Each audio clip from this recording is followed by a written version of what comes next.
우리 옆에 있는 성도님들과 오늘은 한번 이렇게 인사해 보겠습니다. 성도님은 사랑하기 위해 태어나신 분입니다. 어디서 많이 듣던 가사하고 좀 비슷하지 않으세요? 네.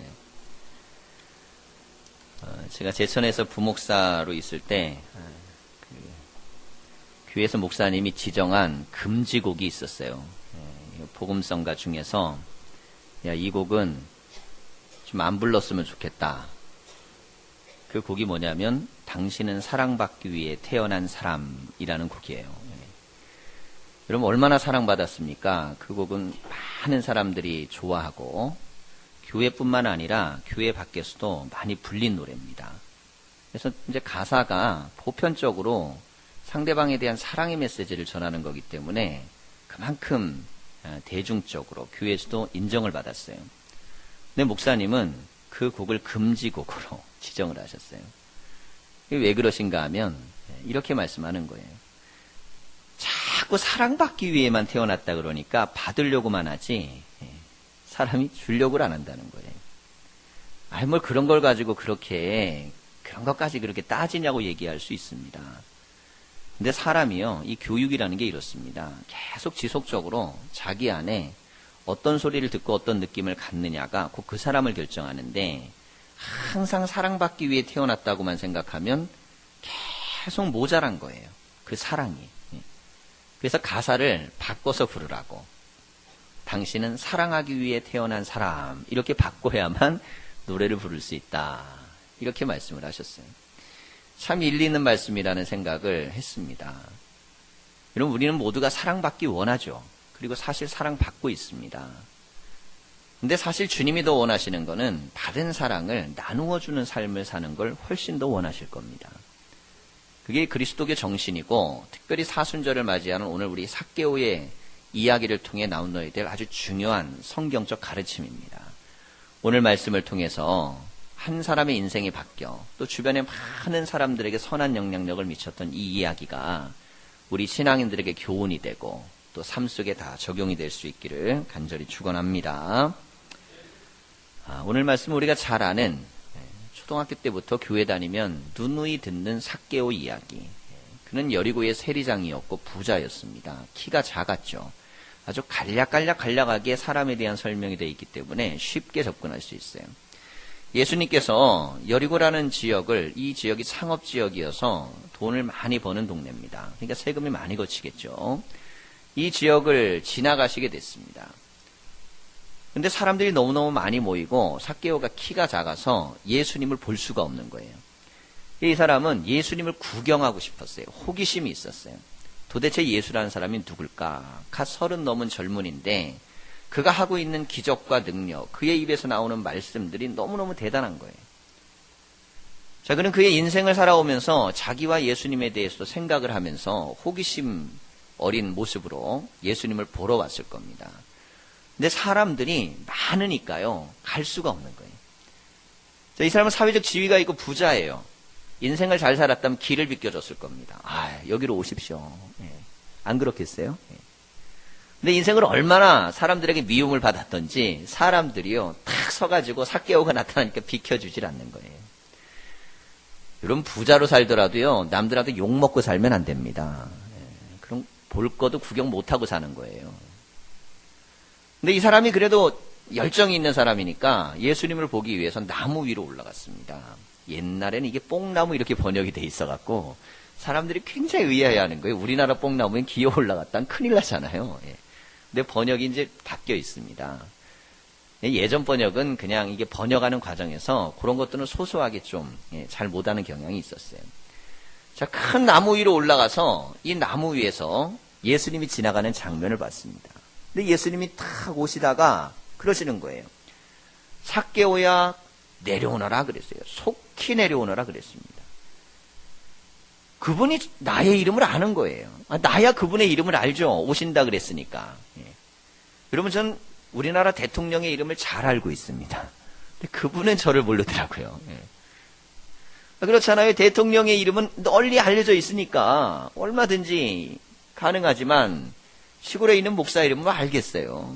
여리고라는 성에 있는 세리장, 뭐 그 동네에서는 좀 유명할지 모르지만 예수님이 온 유대와 갈릴리에 유명한 인사가 됐는데 이 예수님께서 오셔가지고 지나가시다가 그러다가 이 삭개오의 이름을 부르신 거예요. 참 충격을 받았을 겁니다.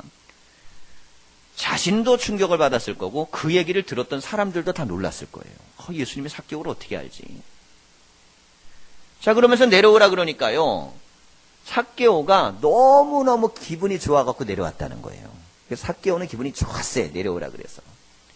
그런데 옆에 있는 사람들은 기분이 불쾌했어요.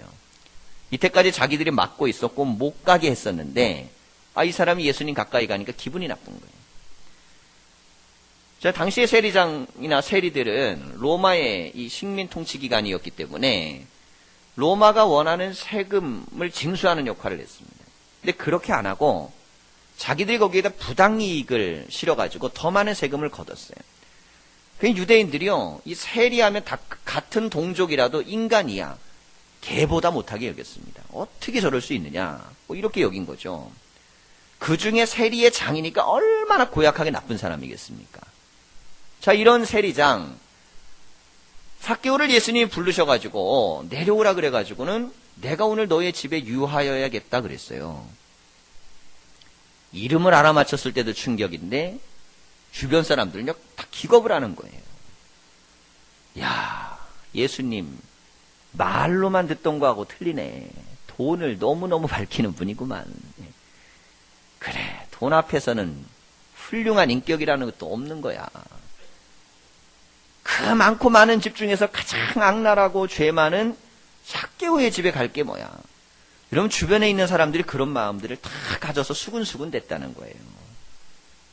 어떻게 죄인들과 함께 어울릴 수 있느냐, 이렇게 이야기를 했다는 겁니다. 자, 이 스토리의 내용, 그리고 나서 어떤 대화가 오고 갔는지 어쨌든 예수님이 가서 함께 식사도 하고 대화도 하고 과정에 대한 이야기는 안 나오지만 결론적으로 삭개오라는 사람이요, 놀라운 이야기를 선언합니다.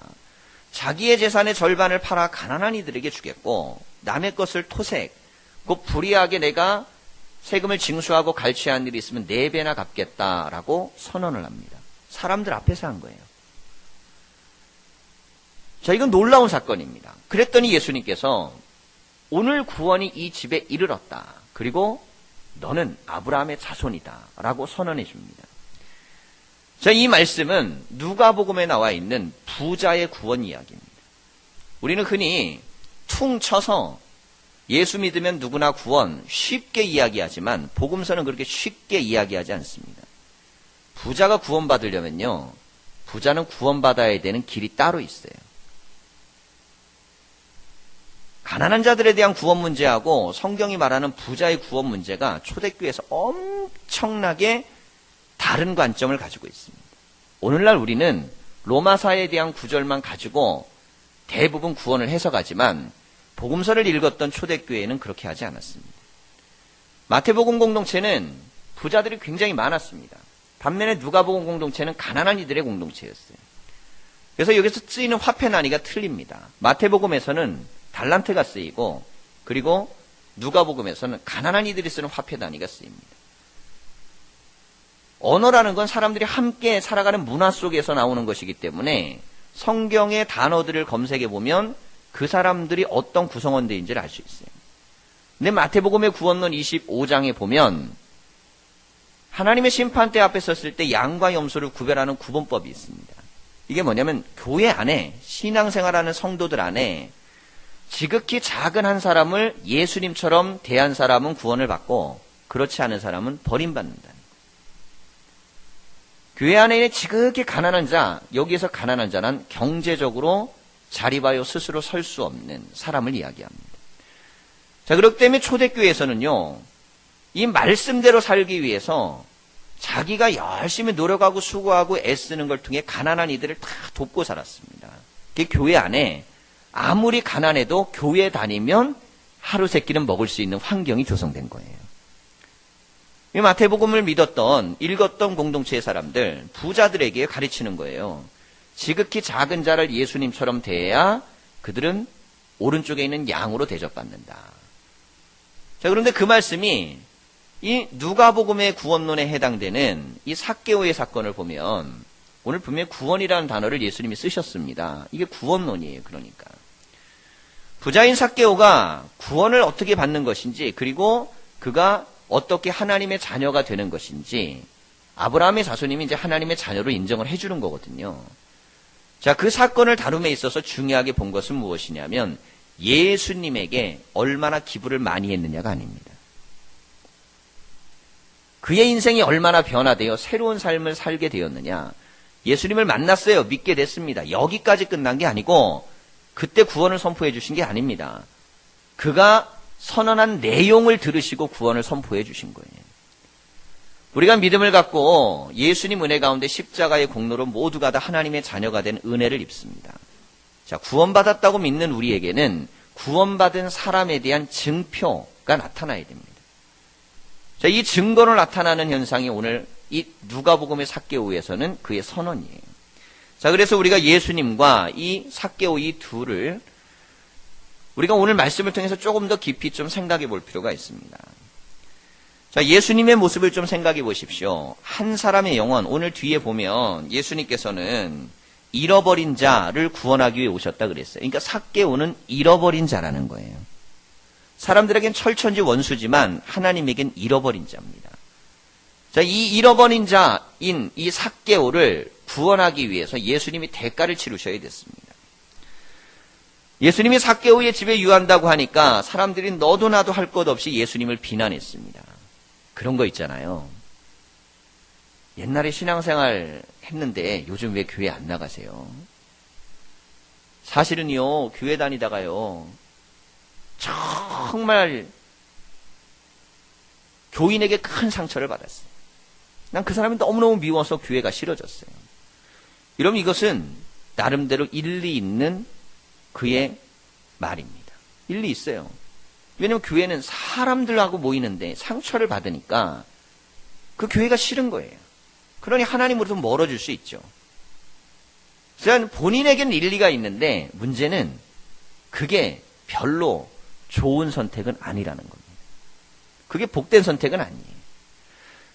자, 유대인들은 지금 이 삭개오가 너무너무 미워요. 싫습니다.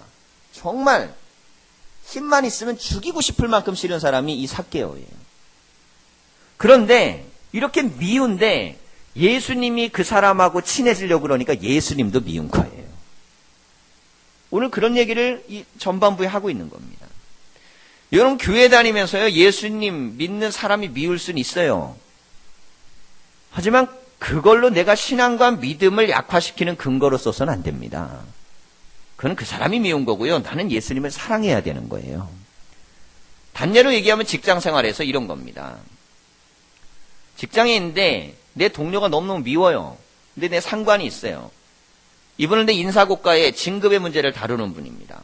모든 것들을 다 움직일 수 있는 힘이 있어요. 그런데 해피려면 내가 너무너무 싫어하는 그 동료가 그 상관하고 너무 가깝고 친한 거예요. 여러분, 그러면 사람 마음이 어떠냐면요, 미운 사람도 밉지만 미운 사람하고 친한 상관도 미워요. 심리적으로 그렇게 되게 돼 있어요. 다. 그래서 여기서 선택을 어떻게 하느냐에 따라 그의 인생이 갈라지는 겁니다. 어리석은 사람은 그 상관도 미워합니다. 그 사람은 맨날 이 사람만 감싸고 좋아하고 그 말만 들어주고 그러면서 다른 사람들한테 다 얘기를 하고 돌아다니는 거예요. 여러분, 어떤 말이든 아무리 가까운 사람하고 한 얘기도요, 돌아 시간과 때와 장소가 되면 부풀려지고 확대돼 갖고 당사자한테 전달되는 겁니다. 그래서 기왕이면 남 얘기할 땐 좋은 얘기 하세요. 그렇지 않겠어요? 특별히 믿는 성도들에 대한 이야기는 좋은 얘기하면 돌아올 거 아니에요. 게다가 직장의 상관인데 부정적으로 얘기해서 얻을 수 있는 게 뭐겠어요? 자, 그런데 이 사람은 그런 태도를 보이면 나중에 진급에 지장이 생기는 거예요. 프로젝트를 갖고 내가 내가 이번에 야심차게 이 조직을 위해서 내가 뭔가 해봐야겠다. 다 가지고 가요. 그러면 위에 상관의 마음을 불편하게 해놓고 그 야심찬 프로젝트를 들이대면 그 상관이 그걸 갖다 한번 열심히 해보라고 하겠습니까? 어림없죠. 여러분, 사회가 그렇게 밍숭맹숭하지 않습니다. 인생의 경험이 있는 사람이라면 이런 선택을 할 겁니다. 비록 내가 싫어하는 사람이 상관과 관계가 좋아도요, 나도 상관하고의 관계는 나빠지지 않도록 잘하는 게 현명한 거예요. 그래야 내 앞날도 열리는 거고요, 내 진급의 빈도 열리는 거고, 그리고 내 현실적인 길들도 좋아지는 겁니다. 인생의 이치가 그런 것을 누구나 다 알아요. 모르는 사람이 있습니까? 애들 땐 달라요. 애들 때는 아이들은요, 나하고 친한 애하고 친한 애는 친하지만 미워하는 애하고 친한 애는 싫어요. 그렇게 살아도 돼요. 애들은 그냥 두세 명이 모여 끼리끼리 친하면 되니까. 그래서 중고등학교 애들 보고 너희 친구 몇 명이냐 그러면 2명, 3명 밖에 없다 그래요. 여러분, 근데 적어도 고등학교 졸업하고 인생을 살아가면서 인생을 산다 그러면 친구 2, 3밖에 없다는 사람은 심각하게 인생을 산 겁니다. 이건 문제 있는 거예요. 여러분이 인생을 살아가면서 내가 누구를 좋아하느냐 싫어하느냐 정도로 인간관계를 맺고 산다면 그건 어리석은 겁니다. 그건 애들이나 하는 겁니다. 어른이 됐다면 현실적으로 내 가족과 내 자녀와 모든 것들을 보는 안목을 갖고 선택할 수 있는 지혜가 있어야 돼요. 그 중에 하나가 뭡니까? 감정으로 사람을 대하지 않는 겁니다. 내 감정, 내 기분, 내 느낌으로 사람에 대해서 보지 않는 거죠. 자, 근데 지금 이 이스라엘 사람들은 예수님이 삭개오를 만나러 간다 그러니까 막 예수님에 대해서 비난하는 거예요. 그러면서 어떻게 죄인하고 같이 식사를 할 수 있느냐. 그 당시에는 이 세리와 같이 식사하는 것조차 이건 아주 부정적으로 악랄하게 봤습니다. 예수님은 비방을 감수하시면서까지, 오해를 물었으면서까지, 그러면서까지 예수님께서는 삭개오를 구원하러 가신 거예요. 그러면 사람들이 그랬을 거 아니에요. 야, 예수님 돈이 궁했나 보다. 야, 가서 얼마나 받았을까? 그렇지, 아무리 선해도 일하려고 그러면 돈이 필요한 건데. 이런 식으로 말하는 사람이 얼마나 많았겠어요. 그런데 예수님이 그런 비방과 그런 조롱을 감수하시면서 삭개오를 만났다는 것. 그렇게 주님은 우리를 찾아오시는 겁니다. 주님은 우리를 그렇게 찾아오시는 거예요. 만나는 삭개오는 얼마나 행복해요. 그러니까 막 즐거워하잖아요. 근데 대신 그 예수님은 비방을 당하는 거예요. 이런 겁니다. 내가 예수님 믿는 것 때문에 예수님이 얼마나 순환을 당하는지 몰라요. 네. 여러분 동네에서 돌아다녀 보세요. 다 나 칭찬하는 사람만 있나? 네. 뒤통수에 대고 욕하는 사람 있잖아요. 그 예수님은 나를 구원하시려고 십자가를 지셨고 나 때문에 예수님은 비방을 당하시는 거예요. 그럼에도 불구하고 잃은 자를 사랑하셔서 구원하시는 것이 오늘 우리가 이 자리에 있는 겁니다. 자, 이처럼 예수님은 모든 희생을 감수하면서 삭개오에게 오셨어요. 자, 두 번째는 무엇이냐면 대화를 통해서 기적을 이루셨습니다. 예수님의 기적은 보통 병고침, 귀신을 내어 쫓는 거, 막 기적을 일으킨 사건이 많거든요. 근데 오늘 말씀을 보면 대화를 통해 기적을 이루셨는데 이게 뭐냐면 사람의 인생을 송두리째 바꾸는, 그의 인생의 가치관을 완전히 바꾸시는 그런 대화를 하신 거예요. 예수님과 대화를 하고 나서, 말씀을 듣고 나서 인생이 달라졌습니다. 여러분, 우리가 예배에 와서 하나님 앞에 오면 어떤 말씀이 나에게 꽂히면 내 인생은 달라질 수 있습니다. 하나님의 말씀으로 이게 막 밀려 들어오면 인생 자체를 송두리째 바꿔버려요. 삭개오와 예수님이 대화하는 사이에 이 대화는 기적을 만들어냈어요. 모든 사람의 미움의 대상이었고 사람들의 적개심의 대상이었던 이 삭개오가 자신의 인생을 변화시키는 결단을 하게 됐어요. 자, 이것은 대화로 가능했습니다. 우리가 하나님 앞에 나와 예배를 드리고 설교를 듣고 성경을 읽으면서 우리는 하나님의 말 걸어오심을 들어야 됩니다. 하나님이 말을 걸어오시는 거예요. 대화를 청해 오시는 거예요. 이게 들리는 사람에게는 변화가 나타나는 것입니다. 그래서 우리는 소리를 듣는 게 아니라 하나님의 뜻을 들어야 됩니다. 여러분, 설교가 얼마나 많습니까? 그래. 끄떡끄떡 못할 게 뭐가 있겠어요. 하지만 끄떡끄떡만 갖고는 안 돼요. 내 삶의 결단과 변화가 일어날 수 있어야 그게 참된 은혜입니다. 참된 은혜, 이 삭개오에겐 그게 일어났어요.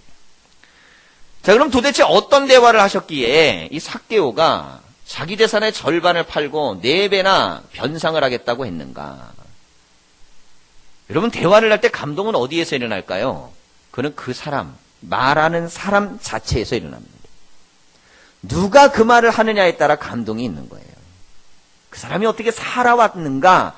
그의 인생에 살아왔던 발자취가 곧 그 사람입니다. 부모님들이 애들한테 그러는 거예요. 야, 공부 좀 해. 책 좀 읽어. 그러면서 부모는 그냥 열심히 TV만 보고 있으면 아이들이 그 공부가 될까요? 안 될까요? 그러면 공부를 하려면 TV를 끄고 나도 책을 들으세요. 만화책이라도 들으세요. 예. 우린 있잖아요. 성경책을 들으면 돼요. 말이 행실로 검증될 때만 상대방에게 교육적 효과가 나타나는 겁니다. 말이 행실로 검증되지 않으면 말만 잘해라고 하지 않겠어요? 그러니 우리가 무엇을 잘하려면 그것이 돼야 됩니다. 아이들 막 게임에 중독돼 살아요. 그러면 그러죠. 야, 너 게임 좀 그만하라고. 근데 부모님이 게임하면 어떻게 되겠어요? 그 아이는 절대 못 끊어냅니다. 여러분, 뭔가 교육을 하려면 이 세리장에게 좋은 얘기 안 한 사람들이 있겠어요? 다 한마디씩 인생을 살아오면서 했겠죠. 그런데도 변화를 못 시켰어요. 그 이유는 말하는 사람이 그 정도 살아내지 못했기 때문에 그렇습니다. 감동은 살아낸 사람이 시키는 거예요.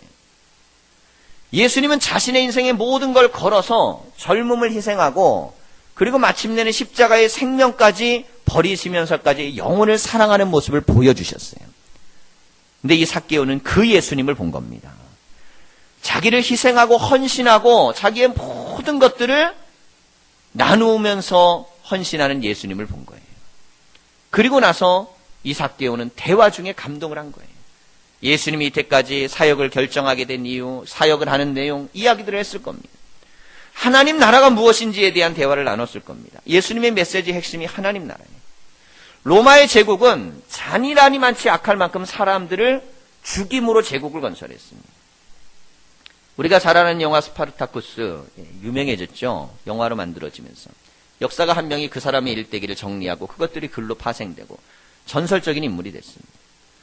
로마의 노예였던 그는 70명의 노예를 데리고 나와갖고 수만 명을 데리고 로마로 진격에 들어가다 완전히 전멸해서 시체는 찾지 못했지만 어쨌든 다 죽임을 당합니다. 그때 로마가 그들 중에 6천 명을 십자가에 매달아 죽입니다. 6천 명이나 십자가에 매달아서 죽인다고 생각을 해보세요. 잔인한 그런 방식으로 제국을 확장시키고 그 이름에 신의 이름 아우구스투스, 곧 신이 지명한 왕이라는 이름을 붙여준 겁니다. 근데 예수님이 그 당시에 태어나셨어요. 그 제국이 이제 건설되고 완성되고 강력해지는 가장 강력해지는 시점, 그때 예수님은 이 땅에 오셨는데 스스로 자기를 왕이라고 하셨어요. 제국의 왕은 잔인하게 사람을 학살하고 영토를 확장하고 수많은 건축을 하고 이런 방식으로 제국을 확장했는데 예수님의 방식은 하나님 나라의 뜻은 그게 아니라는 거예요. 나를 희생하고 내가 죽임을 당하고 내가 가지고 있는 걸 나누고 섬기고. 여러분, 그러니 예수님은요, 가진 자들에게 어마어마한 저항을 받습니다. 왜 유독 성경에서는 배운 사람들, 가진 사람들이 예수님 주변에서 다 비난을 하는 줄 아세요? 예수님의 하나님 나라가 철저하게 제국적 방식의 반대 개념이었기 때문에 그렇습니다. 삭개오는 그런데 감동을 했어요. 그 이야기를 듣고. 하나님이 원하시는 참된 행복과 부유한 삶은 많은 것을 소유하는 게 아니고 소유를 나누는 데서 오는 거다. 여러분 한번 생각해 보셨습니까? 지구의 절반 이상이 1달러도 안 되는 돈을 갖고 하루를 먹고 삽니다. 그걸 갖고 밥을 먹으면서 고민해 보신 적이 있나요? 대부분의 사람들은요, 나보다 조금 더 잘 사는 사람을 쳐다보고 삽니다. 아우, 나도 이번에 저 정도 평수가 되는 대로 이사하고 싶은데, 나도 저런 음식도 한번 먹어보고 싶은데, 나도 저런 것 좀 한번 갖고 싶은데. 하지만 내가 바라보지 못하는 적어도 이 세상의 90% 이상 사람들은 전부 다 우리보다 못 먹고 못 삽니다. 여러분, 그게 우리가 우월하다는 이야기를 하는 게 아니에요. 만족하지 못하는 인간에 대한 속성을 얘기하려 그러는 거예요. 예수님께서는 하나님의 아들이심으로 모든 걸 내려놓으시고 버리시는 모습을 삭개오에게 보였어요. 삭개오가 이렇게 제안했을 수도 있습니다. 주님, 제가 주님을 후원하겠습니다. 주님 사역이 끝날 때까지 제가 있는 돈을 갖고 잘 도와드리겠습니다. 제자들 불편함 없이 제가 해드리겠습니다. 제가 아는 곳 가면 가는 곳마다 숙소가 있는데 거기 가고 제가 예약 잡아드리겠습니다. 여러분, 제안을 안 했겠어요? 근데 결론을 보세요. 예수님이 뭘 받았다는 내용은 아무것도 없고 그의 결론은 가난한 자를 위하여 절반을 희생하겠다는 내용입니다. 예수님은 무엇을 지키셨냐면 오명을 쓰면서도 명예를 지켜내신 거예요. 거기서 예수님이 돈 1,000만 원만 받았다가는 이제 구원자가 될 수 없는 길이죠. 왜냐하면 비난받았는데 비난받을 짓을 정말 해보십시오. 얼마나 문제가 되겠어요. 예수님께서 이 삭개오를 변화시킬 때는 진정으로 그 영혼에 대한 사랑과 애정을 삭개오가 느낀 거예요. 아, 이분은 나를 사랑하셔서 내가 변화되기를 원하는 거예요. 자기를 먼저 희생하는 사람만 상대방에게 희생을 얘기할 때 감동이 됩니다. 내가 먼저 본이 된 사람만 상대방에게 얘기할 때 사람이 따라오는 거예요. 내가 먼저 행함을 보이고 나서 가르쳐 줄 때만 선생님이 되는 겁니다. 그럴 때만 영향력을 미치는 거예요. 여러분, 세상이 좋아지려면 그러면 좋은 선생님들, 좋은 지도자들이 많아져야 됩니다. 예수님이 우리에게 영원한 왕이신 이유는 왕으로서의 이 세상 역사 가운데 유일하게 모든 왕으로서의 참된 본을 보이셨기 때문이에요. 여러분, 그래서 우리는 세상에 있는 모든 제왕들이 거머졌던 권력, 힘과 폭력과 사람들을 잔인하게 죽이고 수많은 권모술수를 통해 갖고 잔인하게 얻었던 그런 권력과 대비되는 예수님만 왕으로 섬기는 겁니다. 예수님을 왕으로 섬긴다는 것은 예수님이 왕답다는 뜻이에요. 지도자답다는 뜻이죠. 그 모습으로 변화시킨 사람이 삭개오입니다. 자, 이 삭개오의 변화가 일어났어요. 이 삭개오도 사실 대단한 사람입니다. 예수님 만났던 수많은 부자들, 지식인들 많이 안 변화됐거든요. 나중에는 예수님하고 막 극악무도하게 갈라져 갖고 결국 예수님을 죽이는 중심인물이 됐습니다. 근데 이 삭개오는 변화된 사람이에요. 참 특이한 건 뭐냐면 누가복음은 가난한 사람들이 있는 공동체에 쓰여진 책입니다. 근데 부자 얘기가 나오는 거예요. 근데 이 부자에 대한 이야기가 어떻게 돼 있냐면 그 부자가 가난한 이들을 많이 나누어주고 섬기는 부자 이야기, 삭개오 이야기를 기록한 겁니다. 여러분, 삭개오가 자신의 재산의 절반을 나누어 주겠다 그랬습니다. 이건 무슨 의미인가? 이 의미는 내가 가장 잘하는 걸 이제 선하게 쓰겠다는 거예요. 이분은 잘하는 걸 돈 모으는 건 기가 막히게 잘하는 분이에요. 사람마다 그런 사람 있잖아요. 하여간 이 사람은 돈은 정말 잘 벌어. 남이 못 버는 것까지 다 봐. 선하게 벌든 나쁘게 벌든 어떻게 벌든 하여간 잘 벌어. 그런 분이 있어요. 돈 버는 능력 있는 분들. 어떤 분들은 막 기계를 기가 막히게 잘 만지는 분들이 있어요. 다 달란트가 있잖아요. 어떤 분 그림도 잘 그리고 음악도 잘하고 의술이 좋고 다양하게 수많은 영역에 자기 달란트가 다 있습니다. 근데 삭개오는 돈 버는 기술이 있는 사람이에요. 근데 이제는 돈 버는 기술로 내가 나에게 유익을 취하는 게 아니라 그 기술의 절반을 세상을 위해 쓰겠다는 겁니다. 여러분, 내가 나의 인생을 위하여 사는 게 아니라 내 인생의 절반을 다른 사람을 위해 산다면 그 사람에게는 하나님의 역사가 있는 겁니다. 여러분, 내가 내 인생에 가지고 있는 달란트가 있어요. 그 중에 도대체 몇 프로를 남을 위해 쓰십니까? 삭개오는 오늘요, 절반을 다른 사람을 위해 주겠다는 거예요. 내 인생의 절반은 남을 위해 살겠다는 겁니다. 내 인생의 성공을 이때까지는 돈을 많이 쌓아놓는 걸로 생각했지만 이제는 절반 정도는 남을 위해 쓰는 인생을 살겠다는 거예요. 톨스토이처럼 전부 다 팔아갖고 주면 좋은데 삭개오는 그 정도는 안 돼가지고 절반만 팔았지만 이것도 어마어마한 거예요. 어마어마한 겁니다. 우리나라 교회 다니는 적어도 수백억 이상의 자산가가 되시는 집사님, 권사님들이 많이 계시거든요. 이분들이 삭개오 말씀에만 은혜만 한번 받고 교회에서 정말 그렇게 가난한 이들을 돕는다면 여러분 한국 교회는요 일시의 모든 비판을 다 해결할 수 있어요. 근데 부자는 자기보다 더 돈을 갖고 있는 부자하고 경쟁합니다. 학력에 대한 앙케이트 조사를 했어요. 수준이 있죠. 학력의 수준. 열등감을 갖고 있고 비교의식에 갖고 있는 걸 조사를 했더니 위로 올라갈수록 강한 거예요. 아래가 강해야 될 거 아니에요. 근데 위가 강해요. 위가. 더 많이 배울수록 더 열등감을 갖는다는 거예요. 나하고 조금만 차이 나는 그것도 막 용납이 안 되는 거예요. 여러분 우리가 내가 아무리 죽을 때까지 노력해도 내 욕망은 못 채웁니다.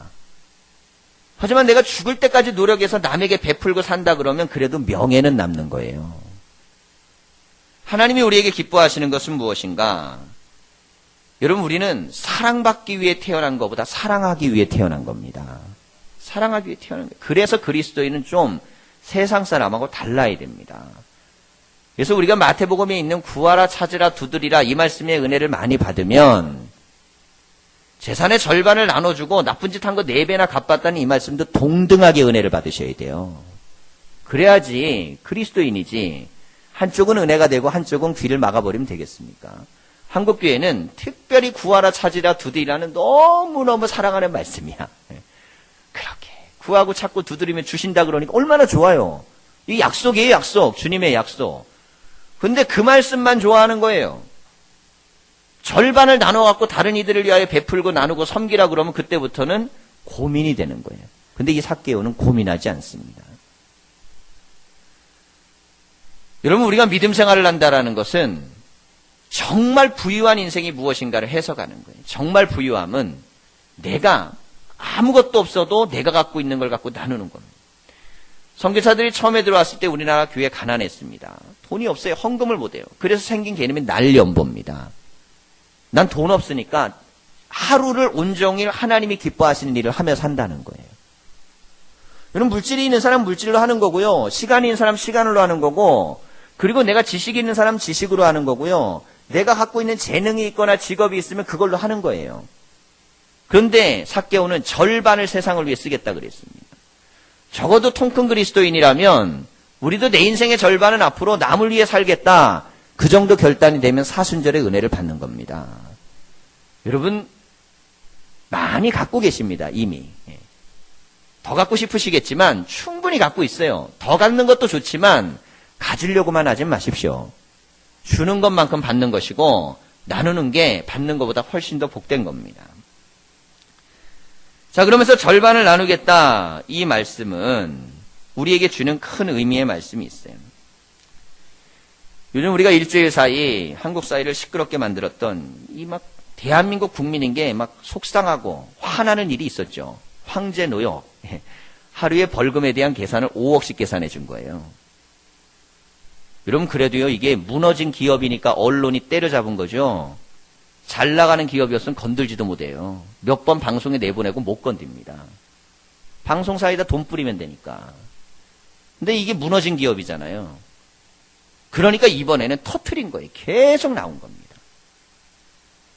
어쨌든 무너졌든 안 무너졌든 제대로 잡아야 되는 이런 사회적 분위기가 있잖아요. 지도층인데 부자들인데 하루 일당을 5억씩 계산했는데 토요일 밤 11시 넘어 들어와갖고 하루 계산하고 주일은 하루 쉬는 날인데 쉬는 날도 노역으로 되니까 5억 원 계산하고 이틀을 10억을 벌었어요.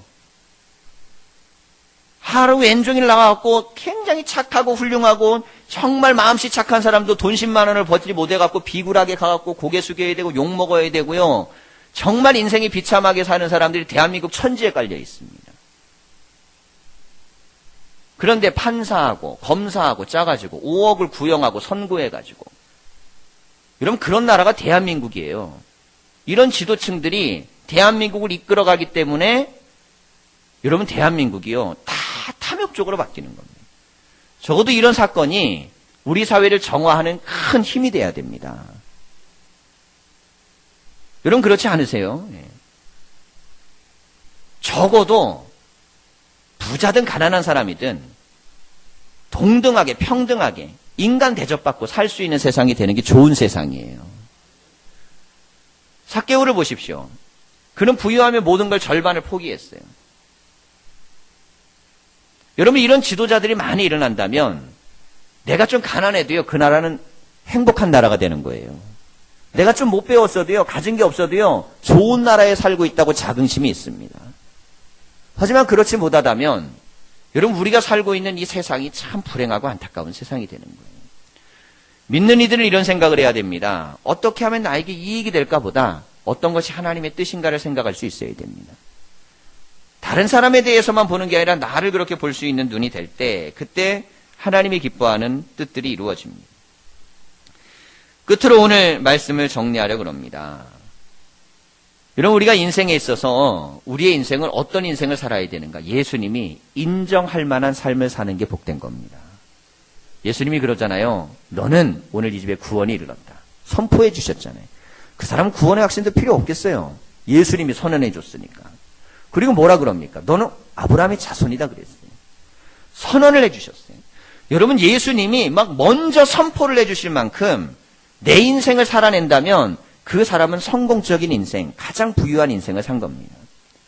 우리가 믿음으로 주님 앞에 나왔습니다. 누구든지 우리는 사랑하기 위해 태어난 사람입니다. 안 되면 말로라도 하세요. 말로라도. 말로라도 사랑하면서 하세요. 말로라도. 말로라도 사랑하고 살면 듣는 사람이 그때 힘도 없고요. 위로도 받고 그것 때문에 용기를 낼 수도 있어요. 내가 할 수 있는 얼굴 표정으로라도 남에게 사랑을 주면서 사세요. 사랑받지 못해서 난리를 치면 계속 빨려 들어가는 거예요. 아무리 채워도 소용없습니다. 99개를 갖고 있어도 다른 사람이 갖고 있는 한 가지 막 그게 막 갖고 싶어가지고 질투가 나고 막.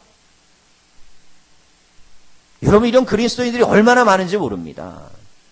자꾸 구하고 자꾸 두드리는 것만 배워가지고. 열심히 구하고 찾고 두드리고 받은 걸 갖고 나눌 수 있는 말씀도 우리에게 은혜가 되셔야 됩니다. 그래서 우리의 삶의 기쁨은 나는 하나님 은혜 가운데서 사랑하고 나누고 섬기는 게 가장 즐겁습니다. 여러분 그러면요 필요하면 하나님 물질도 주시는 거예요. 사람도 붙여주시는 거고요. 다 해주시는 거예요. 하나님은 은혜를 언제 주십니까? 구약의 아주 핵심적인 사상은 가난한 자가 하나님의 아들이라고 믿는 자들에게 복을 주는 거예요. 그래서 이렇게 돼 있어요. 하나님은 고아의 아버지시라. 하나님은 고아의 아버지십니다. 내 주변에 있는 이들을 바라볼 때 그런 눈으로 보면 나는 하나님의 자녀가 되고 권속이 되고 그리고 이 사순절 기간에 우리가 믿음으로 함께 살아갈 수 있습니다. 우리가 믿음으로 살아가는 모든 것들을 통해 예수님에게 인정